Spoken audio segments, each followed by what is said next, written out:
Check the parts list to ensure that you have all the required components to complete installation. Measure the distance from the ceiling to the bottom of the air discharge openings. Note this as dimension A. Add 1.5 inch to dimension A. Measure and mark this new dimension next to the refrigeration unit.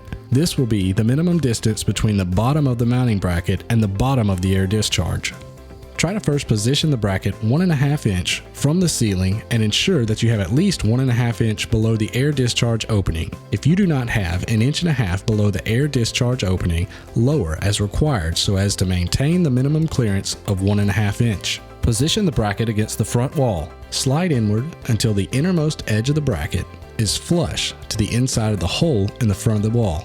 It is not necessary to make contact with the refrigeration unit. Position 1.5 inches from the ceiling and secure with 2 self-tapping screws.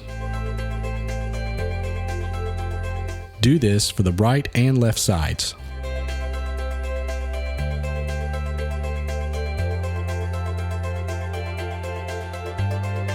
Do not assemble both brackets. Install a cotter pin in the aluminum bar. Slide the washer over the bar.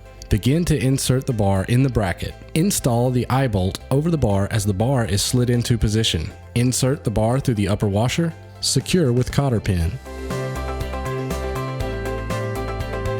Position the L-shaped bracket, the air dam, to the inside of the main mounting base. Secure with 2 screws.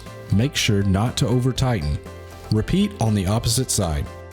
On some versions of the mounting base, you may install the bar in different positions, further forward or further back, to create a forward slope as the crossbar travels up the aluminum bar. This is for custom installations and may improve the seal between the header bar and the evaporator unit.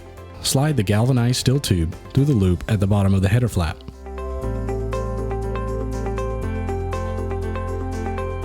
Ensure that the inside stitching faces the inside of the header when installed. It is possible to install the header inside out. Assemble the opposite bracket with one exception. Prior to inserting the remaining eyebolt on the aluminum bar, position the galvanized steel tube on the previously installed eyebolt. Then insert the remaining eyebolt into the galvanized steel tube. You may then position the remaining eyebolt onto the aluminum bar and finish the assembly. Secure the galvanized steel tube in a fully down position while completing the header installation. Complete header and chute installation per chute installation instructions.